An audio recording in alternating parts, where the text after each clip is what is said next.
The Elder Scrolls Online is one of the most popular massive multiplayer online games currently in the MMO genre. But like all other MMOs, it is very rigid and overwhelming for new players or even returning players to get into. As an ESO player of about 6 years, I'm still learning new things every week, and that is okay. But today, I want to help you on your journey of ESO by going through my complete beginner guide to in turn help you not feel as overwhelmed and help you fully enjoy your experience in ESO. If you're new to my channel, my name's Adam, and here at brahwegotthis, I focus on helping beginners in ESO. This year, I am actually continuing that, but I'm also going to be focusing on the mid-game and mid-tier players as well and helping them in their journey. Now, I know that there are a lot of beginner guides on YouTube, so I just want to first say thank you for clicking on mine and giving this beard a chance to teach you how to play the Elder Scrolls Online. Real quick, I do want to just give a thanks to my patrons and my members on YouTube and all the people on Twitch that watch me. I really do appreciate all of you. If you ever want to watch me play live, I stream on twitch.tv/brahwegotthis Tuesday through Friday. You can check out the link below in the description. You can also check out our Discord, which has a very helpful community where we have guilds, and you can check out my website at brahwegotthis.com where there's a lot of helpful resources. But in this video, this is going to be broken down into multiple sections to give a full comprehensive look at what it's like to be a beginner in ESO, and I'm going to try to walk you through step by step chronologically so you can understand how this game works and so you don't feel overwhelmed. Since it'll be helpful for you all, I am going to put timestamps down below in the description, so if you want to skip to certain sections you can, but I do recommend watching every single section, especially if you're new, because it is going to go in order based off of what makes sense. Starting out, you will get into the character creation screen.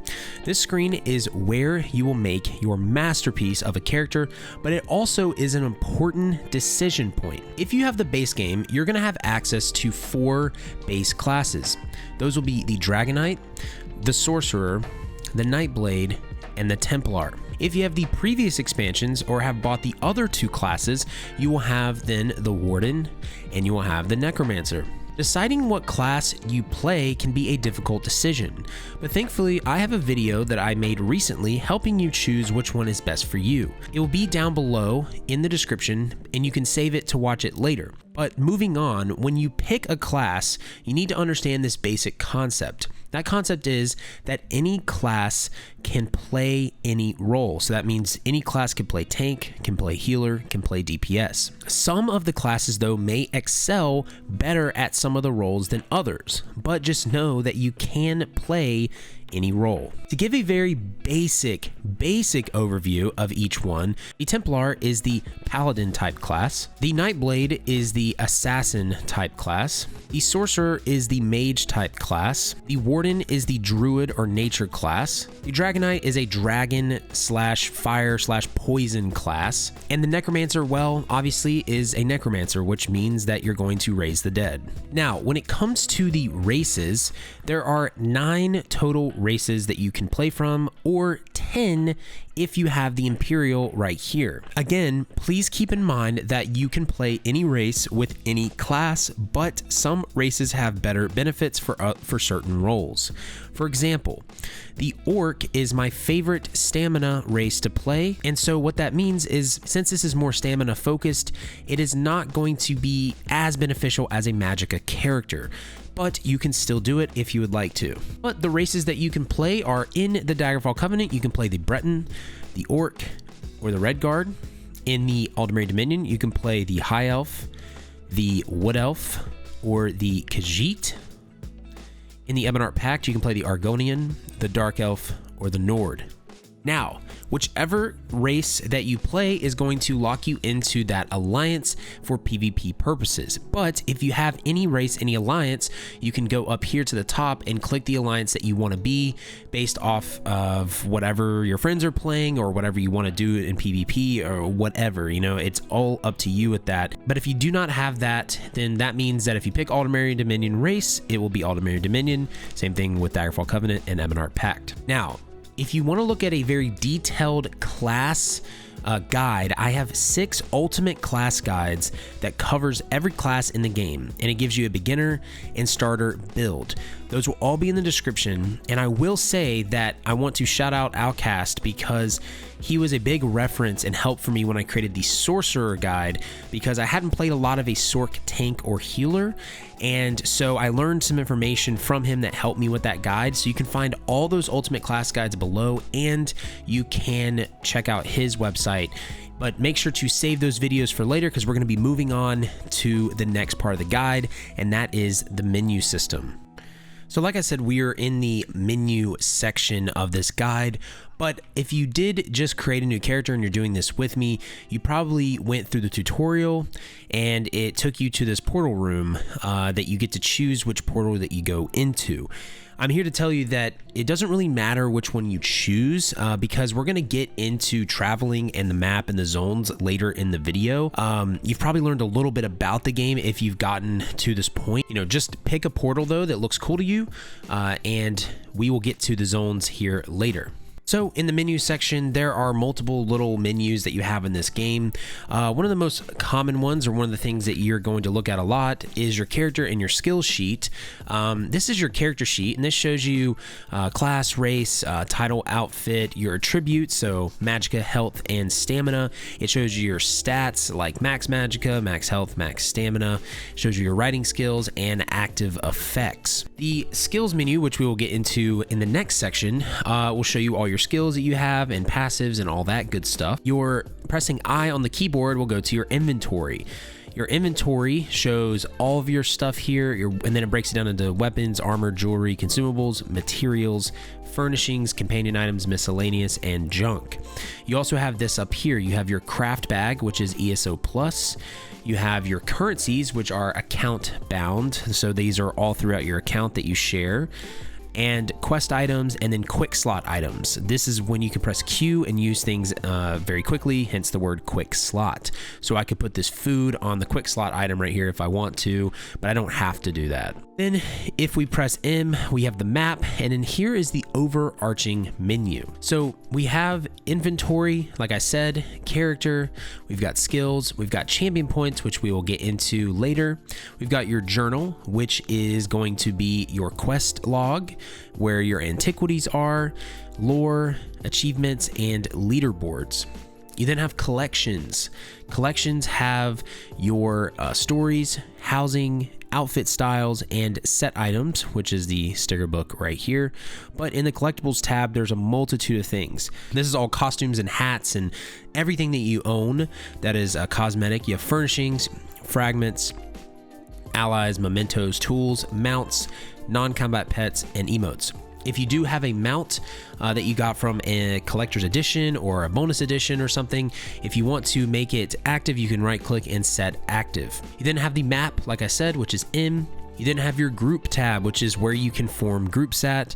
You can see your endeavors, which are daily tasks that give you currencies. We'll go more into this in a little later.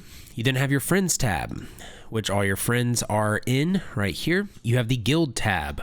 You've got your mail, you've got notifications, you've got the help menu. And so the last thing I want to show you with the menu system is I want you to go into your settings. The first thing that you are going to really want to do as a beginner, you're going to want to turn on, in my opinion, your ability bars, unless you don't want these to always show up.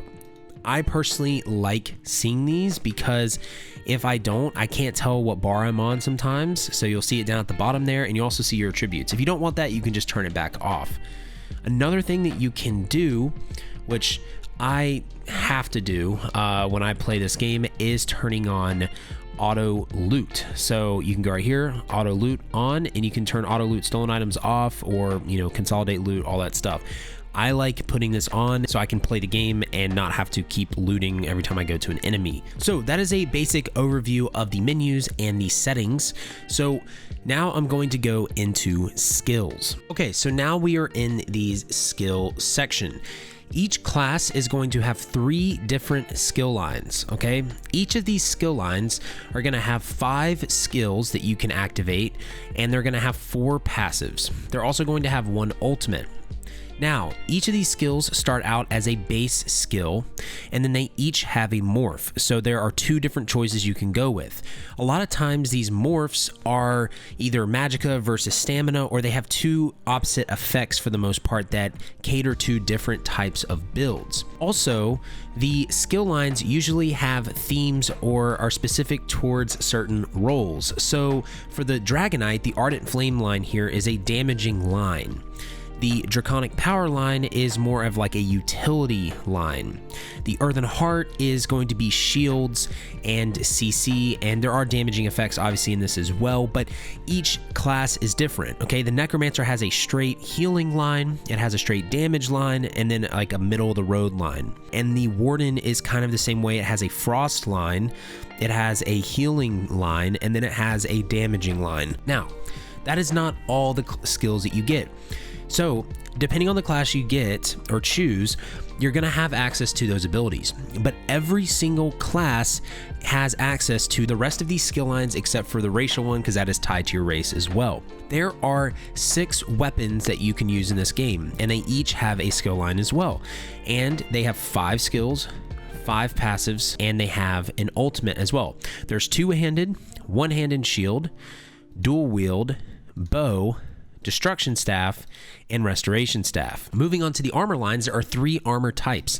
There are light armor, medium armor, and heavy armor. There's only 1 active skill in each of those lines, the rest are passives. In order to unlock these skill lines, you will need to equip at least 3 pieces of the designated type. So you need 3 pieces of heavy, 3 pieces of medium, 3 pieces of light. So you'll have to alternate that to get them unlocked, and then once you have them unlocked, you can put 1 piece of armor on yourself to level them up together. The world has excavation, legerdemain, scrying, and soul magic.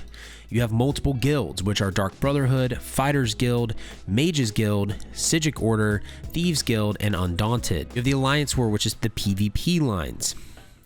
Then you have your racial line, which has your passives. And then you have all the crafting lines, which we will get into in the crafting section. The last thing I want you to know is with skills, the way that you actually acquire your skills are obviously through leveling up, but you need to use skill points. Skill points will be gained through various activities in the game.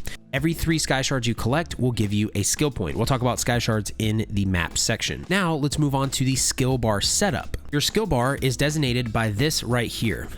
When you are level 3, you're going to have only 1 skill bar available. When you hit level 15, you will then unlock your back bar or your second skill bar.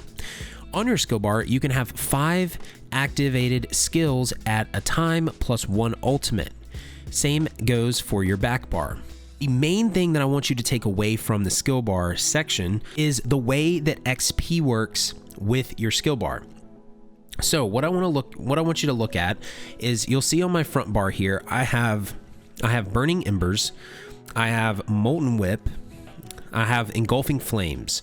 These are all from the Ardent Flame line. What this means is whenever I defeat an enemy or turn in a quest, if these skills weren't maxed out, whatever skill is on this bar, if this bar is active when I turn in that quest or kill something or defeat a creature or an enemy, these are the skills and the skill lines that will receive the XP. The skills on the second bar will not receive any experience because it is not the active bar. So what that means is when you start out, the best way to set up your bar is you want to evenly level your lines, in my opinion, for each class. So you want to have at least 1 skill on your bar from each of your class lines. You could also throw a weapon skill as well, because you're going to be using your weapons, and then any other various ones. The other thing you need to note is that the amount of skills from a certain line that you have on your bar will increase the experience you get for that skill line. So say my Earthen Heart was level 2, and I put 5 Earthen Heart skills on here. Then when I turned in a quest, I would get more XP for the Earthen Heart skill tree than if I were to have only 1 skill on that bar. So that is the main thing I want you to take away from your skill bar setup. Now that we have the skills in the skill bar setup, let's talk about understanding the map. The map is a very confusing thing in a lot of games. It doesn't matter what game you're playing, but if they do not have a good map design or the UI is not great, it can be very confusing and you will not know what you're looking at. The same can go for ESO. If you don't know what you're looking at here, it can be very, very confusing. So what I want to start out and say is, this is the map, okay? I have a few add-ons on here that are showing some other icons, like this little gold thing or this green crafting bench. Normally it's a white crafting bench, and then these exclamation points. Don't worry about those. What I want you to see is I want you to notice how everything here is white. It's colored in, okay? Except for this icon, this castle icon is, or whatever you want to call this, rook, I think it is, in chess, is black, but it is highlighted black, right? Any icon that is black is an icon that you have not found yet, or you have found but you have not completed the activity or quest there. Okay, you'll see that this exclamation points Depths of Madness. This is the quest for this. Once I complete the quest in this area, it will turn white like everything else. You'll see the same thing over here for some of these. I have not completed the quest there. I found this icon, same with this icon right here, but I have not completed the quest. Now, when you look at this Ardon map, again, all the white icons means I have completed it. This icon right here is a way shrine. This is how you travel and teleport throughout the zones. We will get into this into the next section, but these are white. That means that you can travel to these for free if you go from a way shrine to a way shrine. But if you teleport to the way shrine from any other area that's not a way shrine, you will have to pay that gold cost. This is not New World, so you do not have to worry about running out of materials for that. The other icons I want you to take note in are these castle icons, these big castle icons. There's usually 2 to 3 of these per map. These are main quest hubs for the zone usually. These are usually the biggest cities. You're gonna find a lot of stuff in these cities. You're gonna find guilds, you're gonna find banks, you're gonna find crafting tables, you're gonna find a lot of different things in these cities. When you have completed it, it will turn white. When it's not completed, it will still be black. Next icons we want to look at are the spirally looking things. These are dolmens. These are in the base game, and there's 3 per zone. Those are also hairstorms, geysers in expansion zones, but don't worry about that. Next thing to take note of are, again, these campfires. These are crafting tables for certain sets. There are usually 3 per base game zone. These we'll talk a little bit in the crafting section about. The next icon are eyes. These are just notable places of interest. Sometimes these will be areas that you go to for quests that you need to check out, but these will also give you achievements. The skull with the swords crossing it are world bosses. These are designed to be fought with at least a group of 4 or at least 2. You can solo these once you get a little higher level, but there's going to be 6 of these per zone in the base game, and then expansions have a various amount as well. The next icon I want you to pay attention to is the torch. This is called a delve. What a delve is going to be kind of like a solo mini boss. It's going to be a cave, and it's going to have a quest attached to it. Every single delve will have a boss at the end of it, Sky Shard, which I mentioned that before in the skill section, and Sky Shards, every 3 of them that you collect will give you a skill point. There are going to be 6 delves in each zone as well. Moving on, the next thing I want you to look at is this icon. This is like a cave icon. This is a public dungeon. Public dungeons will have 6 bosses usually, and will have a multiplayer boss. This is a dungeon that multiple players can be in at once. These are usually going to be a little harder when you're a lower level, but if there's multiple players in there, you can complete them with them. These are going to have a quest tied to them, and every single multiplayer event that you do in a public dungeon, there's only going to be 1 per public dungeon, will give you a guaranteed skill point for your skills. Okay, these various other icons that you see that are not any of the ones I just mentioned are usually just little quest hubs, little towns, these little arches. These are Mundus stones, so that's something we'll talk about a little later. The next icon I want you to note is this icon. This is a square with a plus. These are dungeons. We will talk about this in the dungeons section, but these are 4-player group events that you go into and you complete the dungeon. They have a quest tied to them, and we will go through that, like I said, later. Another icon I want you to pay attention to is these icons. It's like a dungeon, but it has the skull. That is a trial. So that is a 12-player event, and that is the raids of ESO. So now that you understand the map, and how to understand what certain icons mean, let's talk about zones and questing, okay? Like I told you, you come out of that tutorial, you pick a portal, and you're like, okay, what do I do now? Because you're like, where should I start? And that's a great question. I have many guides that actually talk about this. I'm going to be making a guide soon about which zones you should start out playing first.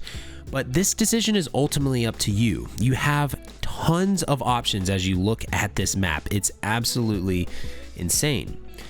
There are base game zones, which in the Aldmeri Dominion, you have 5. In Daggerfall Covenant, you have 5.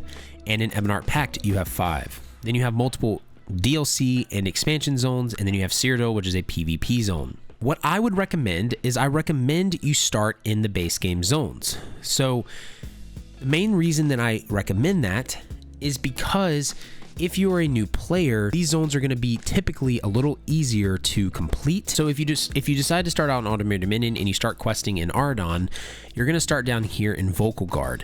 There's going to be a main quest that you follow, okay? That main quest is going to lead you all the way up the zone, essentially.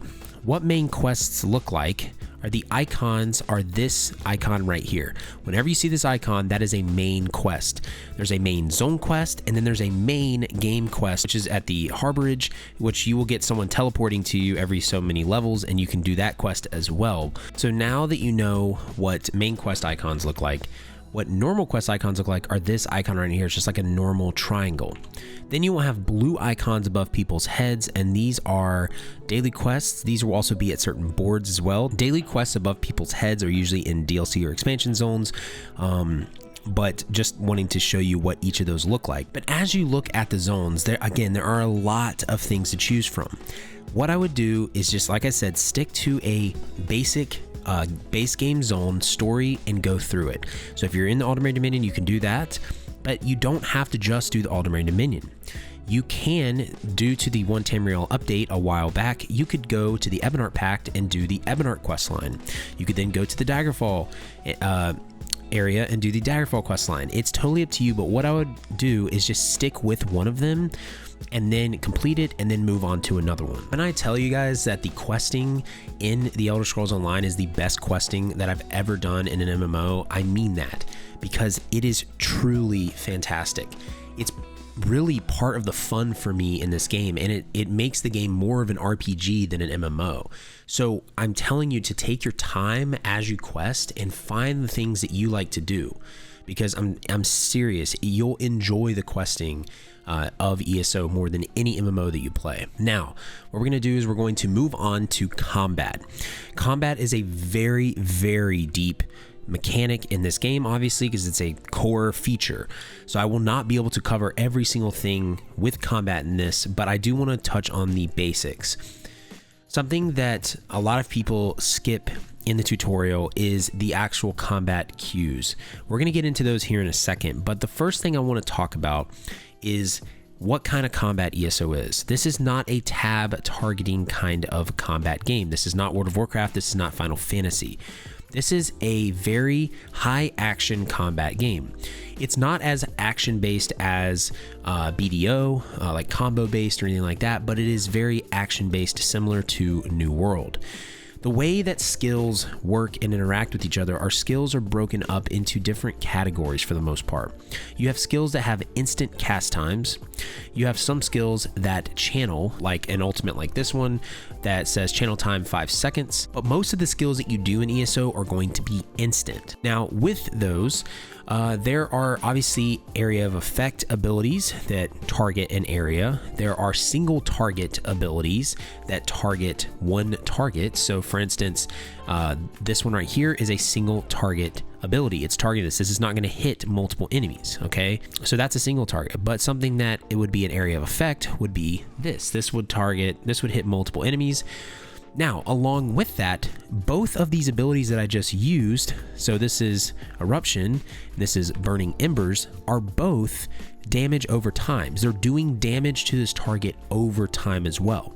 So you have skills that do multiple things. Now that there's not like tab targeting as well, you do not auto light attack. In ESO, you have to manually light attack by clicking your left mouse button. So light attacks are going to be very important for you in combat. These are going to actually do a lot of damage in the grand scheme of things, and they're also going to start generating ultimate for you.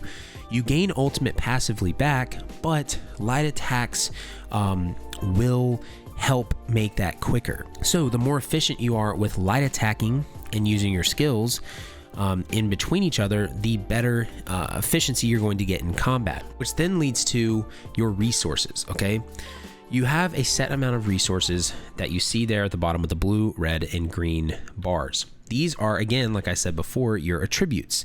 You've got magicka, you've got health, you've got stamina, right? So if I'm a magicka dragonite, I'm going to have 64 points into magicka. If you're a tank, you're going to have points into health. And if you're a stamina DPS, you're going to have points into stamina instead. The way that you use your skills are going to be, they're going to use a cost. So they're either going to use magicka, they're going to use health, they're going to use stamina, or they're going to use ultimate. Okay, if you're a magicka DPS, most of your skills, for the most part, are going to use magicka, as you see here. But the one thing that happens is if you do not have enough magicka, then you won't be able to cast your skills. So as you see, my magicka is decreasing if I just spam a skill. And what that does is it actually grays out my abilities and I can't use my skills. So something you have to do in combat, in ESO combat, you have to manage your resources. A way that you can actually manage your resources is heavy attacking. Heavy attacking will restore the resource based off the weapon you're using. If you're using a melee weapon, it's going to restore stamina. If you're using a magic weapon, it's going to restore magicka. So that is a very, very important thing to understand about combat in ESO. There are not multitudes of like resources that you use like in WoW, because I think in WoW you have a ton of different like resources that you use.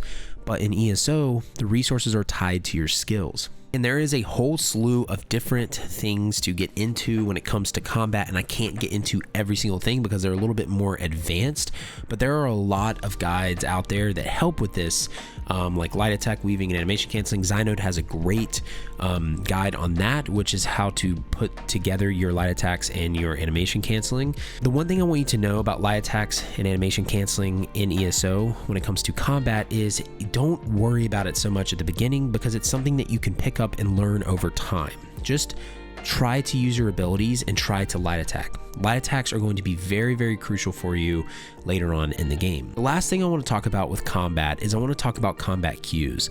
These are things that a lot of beginner players skip over, and then they wonder why they die or why they miss or why they can't do a piece of content, and they don't understand what happens. In the tutorial island that you went through, if you did, they show a beginner tutorial on combat cues. It's actually a very good tutorial. You'll see in the tutorial that whenever an enemy knocks you or roots you, you can break free from that CC or snare by clicking those buttons. You just have to keep breaking free. Breaking free costs stamina though, so you can't always break free if you don't have stamina. Another thing that you'll see, whenever you see the red lines around an enemy, that means that they are doing an attack that is interruptible. These attacks later in the game, when you do in-game dungeons and in-game raids, will sometimes wipe your team if you're not paying attention.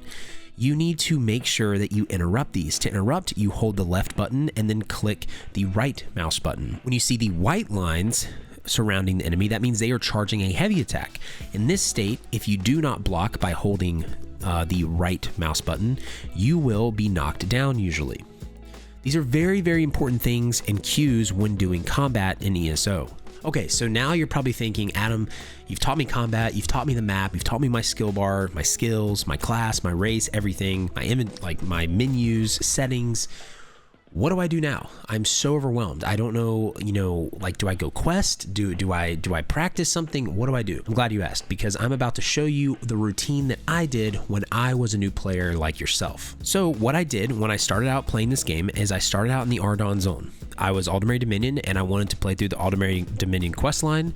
Then I wanted to play through Ebonheart Pact and then Daggerfall Covenant. So I came to Ardon, and I got the main quest, and I picked up every single side quest I could. Then I would just go all throughout the map, and what I'd do is I'd slowly make my way through this map. I'd zigzag and I'd clear all the icons, the world bosses. I didn't always get the world bosses then, like I'd have to like come back and group up with people, but I would clear all the icons that I could, all the quests, and I'd go all the way up through the map. Now, obviously I'd get a full inventory, and so I'd come back to town and empty that, and I would just rinse and repeat. And now you're like, wow, that's literally all you did? And it's like, yes, that's all I did. But you're probably wondering, so Adam, you said you emptied your inventory. I have a full inventory. I have no idea what to do with the items. Like, what items do I keep? What items do I sell? Like, what do I do with it? I'm glad you asked, because right now I'm going to talk about item management in our next section. So when you come back to town, the first thing that you can do is go to a merchant. I'm just going to show you this merchant because it's the merchant that's in our house. Items that need to be sold are usually items that are in the miscellaneous tab, that are labeled either trash and treasure. These could be like, you know, Daedra hearts. They could be just little things you pick up along the way. Okay. Another item that you can sell are consumable potions. You can keep some of these at first. Once you get these from like your daily rewards, you really don't need these anymore. So I just sell my consumable potions. And then you can find any other consumables that you don't need, right? The other major thing that you're going to be selling are going to be items with the ornate symbol on them. They're going to have a little gold bag symbol. What that means is it's going to sell for a lot more to a merchant. You're going to want to sell all of these, okay? So you're like, okay, I've got gold now, Adam. Should I buy armor? Should I buy weapons? Should I buy, you know, like scrolls? Like, what should I buy with my gold? And the answer to that is none of those.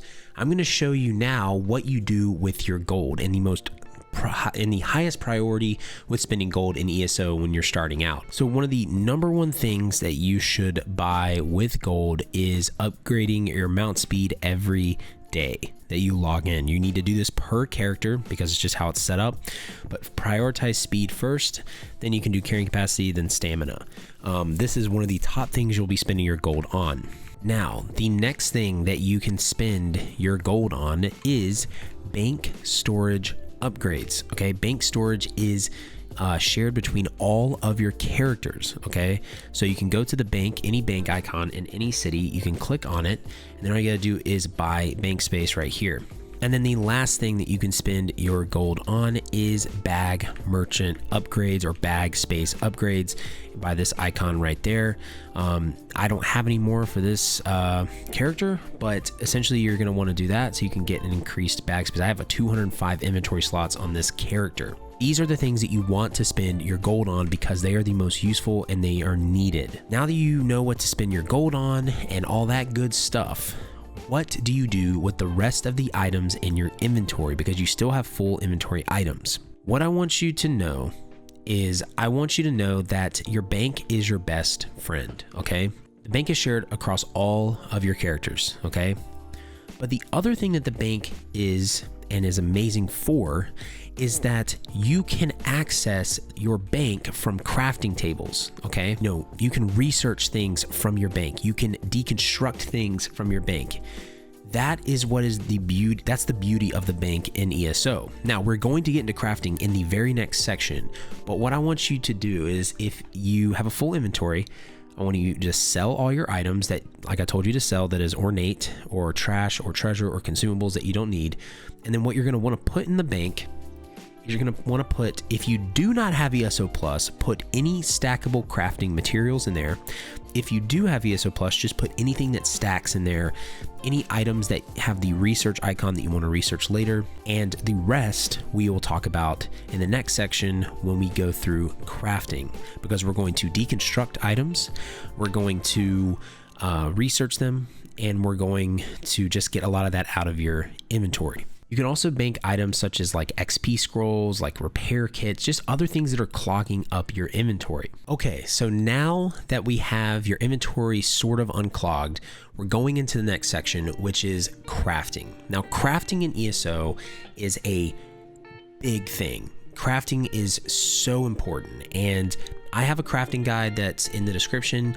I'm going to actually be making an updated one later this year for everyone, but crafting is a key part of ESO.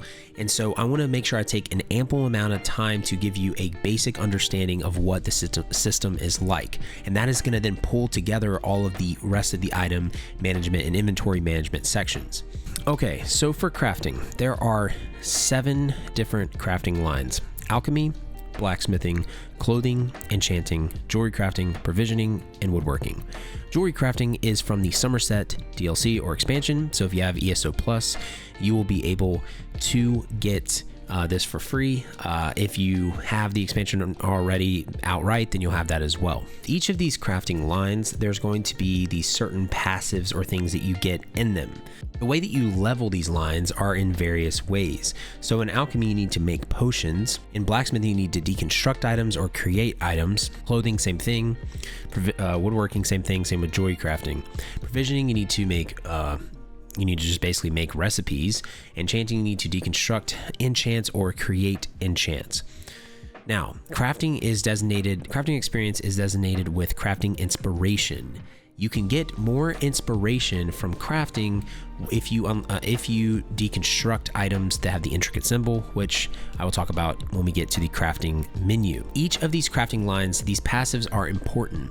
Metalworking, which is the corresponding line in clothing, in woodworking as well, and then in jewelry crafting, like the first one that you see here, like this first top one, is the one that allows you to use higher level resources. So when this is maxed out, you can use the max resource in the line. Keen Eye is what allows you to see resources in the world farther away. Minor hirelings, or any hireling, are hirelings that bring you resources every single day in your mail. Extraction is the passive that maximizes the chances of extracting blacksmithing ingredients or whatever other profession it is, and allows refining of the most powerful tempers from raw materials. So you'll get more materials when you deconstruct or create things. Metallurgy, or the whichever one corresponds to it in clothing or woodworking, this is going to reduce research times. Research is very important, which we will get into here in a little bit. And temper expertise is what allows you to improve items with a higher chance, and we'll get into that here in a second as well. But when you are putting your skill points into these passives, the ones that you want to focus on the most when it comes to crafting is you want to focus on these top ones. You want to focus on extraction, and you want to focus on the research one. After that, you can get hireling, and then temper expertise will be later. And then Keen Eye is not as important because you still can see them, so it's not necessary for the most part. Now, let's get into the crafting menu. So what you'll see first is you'll see the Refine tab. The Refine tab is where you take raw materials and turn that into a usable material. Typically, you need 10 materials to refine. So I have raw ancestor silk here. So I'm going to refine it. And now I will get ancestor silk, plus I got some materials with it. I have rubido hide scraps. So I'm going to refine all 84 of these, or I'll get 66 rubido leather and some other materials with it. Refining is just where you basically, like I said, turn in raw materials into usable materials. The creation tab. This is where you actually create items. Here you will see the different items that you can create. The clothing table will create medium and light armor. The woodworking will create stabs, bows, and shields. The blacksmithing table will create heavy armor and melee weapons. So here's the type, here's the material that you can use, the style, which is how it looks, and the trait. The trait is the ability that it gets. So if I wanted to make a level 1 light robe, Breton style, with the sturdy trait, what that would mean is it's level 1, it has reduced cost of block by 2%, which is from the sturdy trait, and it is the Breton style, okay? If I change the style to Redguard, it looks different, as you can tell right there. If I change the trait to Impenetrable, you'll see the ability changes. It increases critical resistance by 43, and this item takes 50% less durability damage. Now, if I increase the amount of jute that I use in the item, it goes from level 1 to level 14. If I go up a tier of material, it now goes to level 16. If I go all the way to the end to the max thing, it is now CP 160, which is the gear cap level. What that will also do is it level it higher. It makes the armor higher as well. That is what these things are. Now, in order to create these styles, you need the style material. In order to create the traits, you need the trait material. However, you also need the trait research to put the specific trait on these items, which we will get to here in a second. Researching is very important. Okay, now let's go to the deconstruction tab. This is the tab in which you break down items and get materials back. This will also be one of the best ways to get experience. Remember how I said there are intricate items? I don't have any in my inventory currently, but that is okay because you will find these all over. They have a little arrow and they cross over. It's like a little infinity symbol, sort of. So some items that I can deconstruct are Pillar of Nirn, okay? So if I click both of these, I have selected both of them and all I will do is deconstruct. And now I've deconstructed them and I get these materials back. But as you see here, you can select this, which is include banked items. So like I said, if you bank items, you can deconstruct them from this tab, which is insane. Let's now move to the improvement tab. The improvement tab are the resins that you get. These materials right here. This is something that you will not do until you are higher level in the game. But this is how you change your item from blue to purple to yellow, or vice versa, right? Green, blue, purple, yellow. And it takes a certain amount. If I were to lower the amount I want to use, it's a 50% chance. You never want to do this. You want to always do 100% chance. These materials are expensive, okay? Very, very expensive, which is why you want to get the passive in that skill tree that will reduce or double the chance that you get, because normally it's going to cost more materials to upgrade. The next tab is by far one of the most important tabs in crafting in the whole game. And I'm serious, you guys. This tab is important. Let me say it again. Researching is important. Let me say it one more time. Researching is important.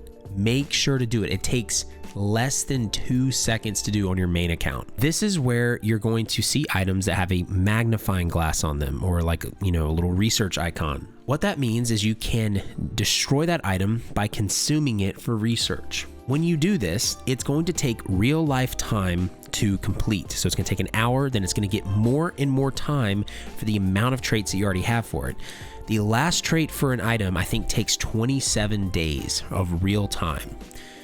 You want to get that research passive because it allows you to research up to 3 items at once at a certain table. If you don't, it is only going to allow you to do 1. But researching is how you can create items with certain traits. As you can see, I have almost every item researched here except for a few Nirn-honed items. Now you're asking, Adam, okay, so researching is important, but is it really that important? Like, how much does it affect? Like, how many different things does it actually affect? I'm glad you asked, because let's get into the multitude of things that it affects. Researching affects so much in this game, and I'm going to show you why. The first thing that researching affects is it affects what you can create. If you create this item and you don't have any items researched, you can't create that item with the trait, okay? The next thing that researching affects is item set tables, okay? Crafted set tables. These are the things that I told you about in the zone map section, the little campfire icons. You see here, this, let's just say this one, Ashen's Grip. This is a specific crafted set that the only way that you can craft this is if you have 2 traits researched, it says at the top there. That means that in order to craft it, you have to have at least 2 traits researched on the piece that you craft, okay? There's some sets in this game that require more than 2 sets. For instance, you've got sets like Cold Harbor's Favorite, which requires 8. This is a very important thing if you want to craft sets for Master Writs eventually, which I will not get into Master Writs, that's something more advanced, or you want to craft item sets for yourself or for other players. Another massive reason that researching is important is because of this transmute station right here. what transmuting does is it allows you to change the trait on an item and switch it to the desired trait that you have. So say you're doing a dungeon and you get the Axe of Rushing Agony, but you didn't want the sharpen trait and you wanted something else. You would be able to choose that trait and use transmutation and use transmute crystals to change it.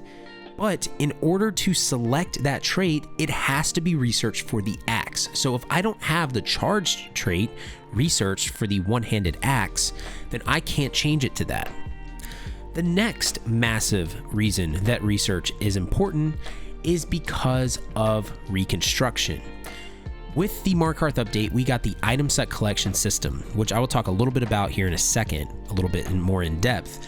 But what the item set collection system basically is whenever you collect an item set, from the world in any piece of content, when you deconstruct it, when you research it, when you sell it, or bind it to your account, it will go into your sticker book, okay?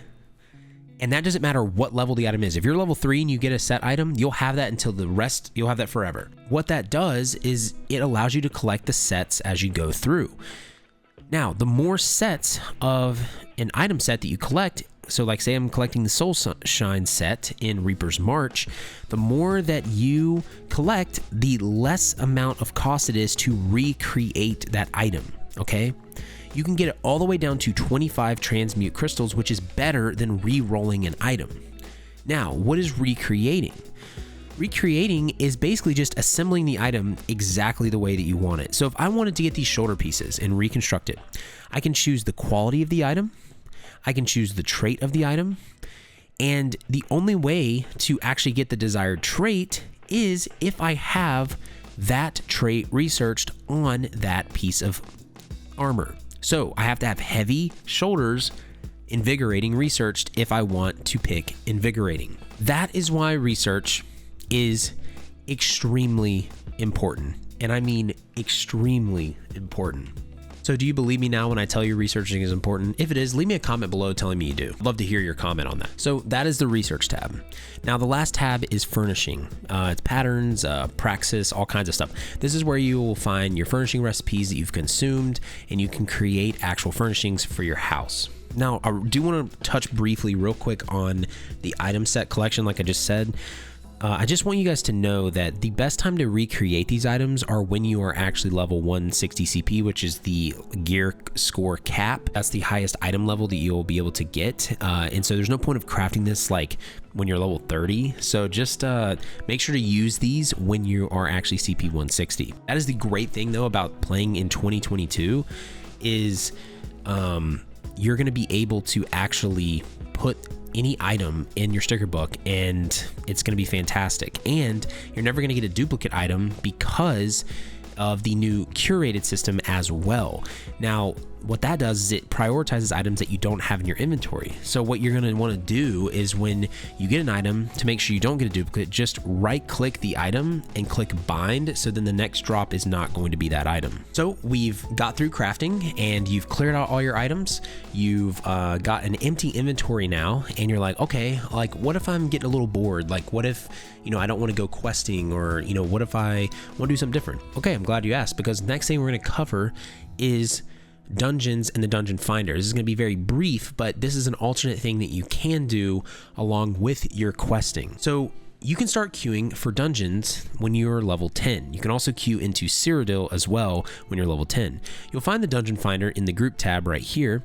And what this allows you to do is you can just queue for your random normal. You will get a bonus amount of XP and supplies for your first random normal or random veteran dungeon that you do every day. You will click queue and make sure your role is the role that you are playing. You can also queue for specific dungeons right here. The way dungeons work in ESO is, like I said, they have that icon that we talked about in the map section, but every base game dungeon, except for a few, has a 2-part dungeon. So there's one version of it, and then there's a second version of it. Each version has a quest tied to that dungeon. And when you complete that quest, you're going to get a skill point. When you do the second version, it's going to have a separate quest with another skill point, and it's actually going to be pretty cool. They also will have different bosses in them as well for the most part.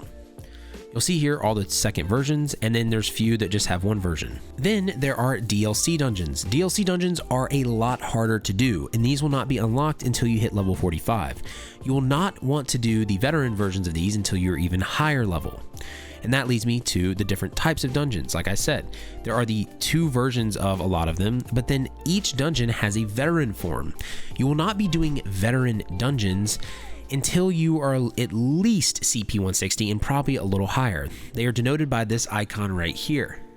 These are obviously going to be harder, and they can give you a higher quality gear. So each dungeon, if you look here, is going to drop sets. So if we looked at Banished Cells is going to drop a light, a medium, and a heavy armor set. Tormentor, Sanctuary, and Jailbreaker. These sets have different abilities like every other set in the game. They're also going to drop at blue quality on normal, and on veteran mode they're going to drop at purple quality. When you get to veteran mode, if you complete the veteran mode, you are going to get a monster mask, which is a 2-piece unique set from each dungeon. If they have 2 versions of the dungeon, you're going to have 2 different monster sets. The way you get the shoulder piece is you're going to be turning in your Undaunted keys that you get from pledges, which are daily Undaunted quests that you get from your Undaunted enclaves, which are in your capital city zones. So if you're an Aldemary Dominion, it would be in Grotwood. In Eldenroot, you'll see right here, Undaunted Enclave.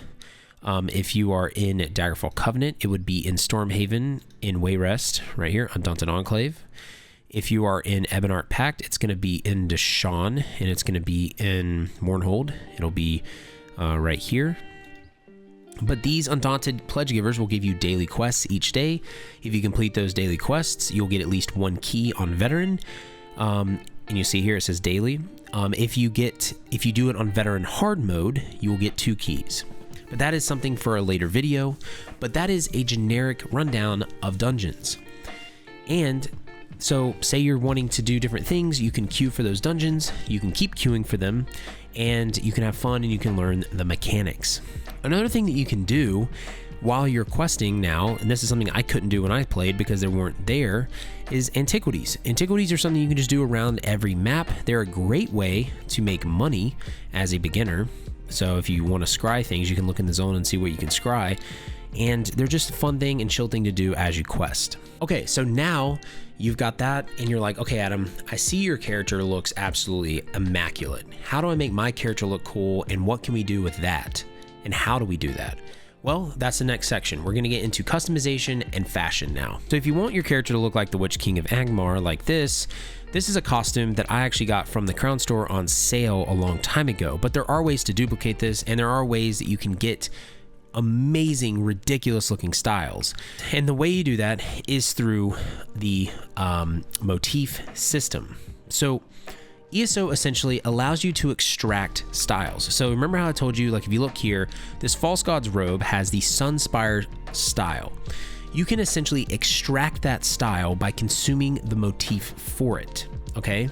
You can find these motifs in the world, or you can buy them on Guild Traders.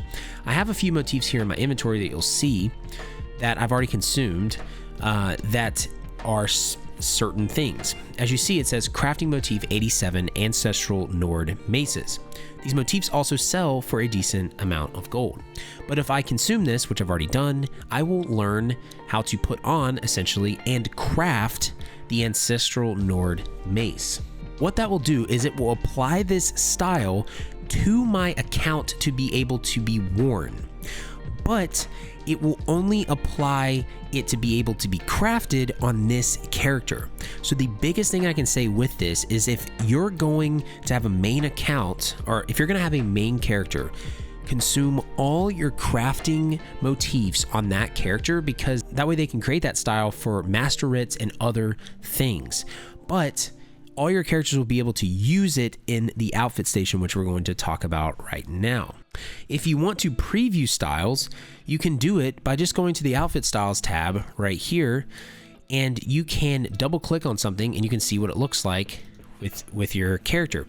all the styles that you have are going to be unlocked and the other ones will be grayed out, and you can sort and you can search, but there are tons of styles. The other thing that I want you to know is when you consume a motif, so say I didn't have this, see if I click it, it's like a bug right now with the add-on, but I already have Ebon Shadow legs. But when I consume this crafting motif, what that means is if I go to Ebon Shadow, I go to legs, I get the light version, I get the medium version, and I get the heavy version, which is really nice. You can put on heavy, medium, light, no matter what role you are. So here's the outfit station. These outfit stations are how you change your style. What you're gonna do is go to the drop-down menu and make sure you choose outfit so you can save an outfit.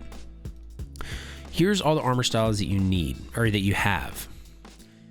All you've gotta do is double click a style and it tells you what the gold cost is for each of them.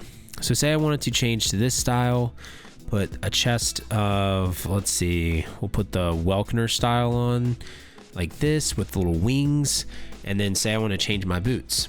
So I go to Thieves Guild. Say I wanted to stay with this style. What I would do is I would press R to apply changes. I'm not going to do that though, but that is how you essentially change your outfit styles. Next, you can also change your weapons. So if I want the Abner Tharn staff, I can put that one on. If I want the Dark Elf, I can put that on. The Draugr, I can put the Ebonheart one on. Next, the thing that you should know about is dyes. You collect dyes by doing achievements in game. If you right click and view achievement, it will take you to the achievement tab and show you how to actually obtain that dye. But dyes can be applied to different parts of the gear. So you see here I have dyes, but you don't see it because I have that costume on. There are multiple dyes here in the game that you can earn. So that is the basic rundown of fashion and the outfits in ESO. I will say that if you ever want to participate in our fashion shows, we have them about once a month. Join the Discord and put your submissions in the Fashionistas thread in our Discord. The next section we're going to talk about is housing, because you see that I'm standing here in a immaculate house that I actually got for free. I'm not going to go super in depth into this because housing is a whole other game in itself, in my opinion. But there are tons of houses that you can get in the game. You can buy some of these with gold, you can buy them with crowns, or you can earn some of them for free by doing quests, most notably the Northern Elsewhere quest line. And then you can get some inns for free in a lot of the main base game cities. But in these houses, you can place various things. You can place your bankers, your merchants, mounts, you can do pets, you can put house guests, you can put storage chests, you can put your crafting tables, you can put set tables, which are over here, which are crafted sets, like all those ones on the map, like Giuliano's, like there's multiple things. You can put a transmute station, and you can decorate your house to your heart's content. You can also put Mundus stones. Mundus stones are how you get certain passive effects for your character. So I have the Thief Mundus stone, which increases my weapon and spell critical ratings by a certain amount. You can put target dummies like that skeleton over there, that Atronach that's way over there in the mountain. And then, like I said, you can decorate to your heart's content. So I have like a dragon-esque looking area in here with cool little lights and all that good stuff. Got a Dark Brotherhood thing here. It is absolutely endless, which is why I'm not going to cover a lot of it. But briefly, if you pull up the housing editor, pressing equals and then R, you can see all the things that you can place. Certain houses have certain, capacities.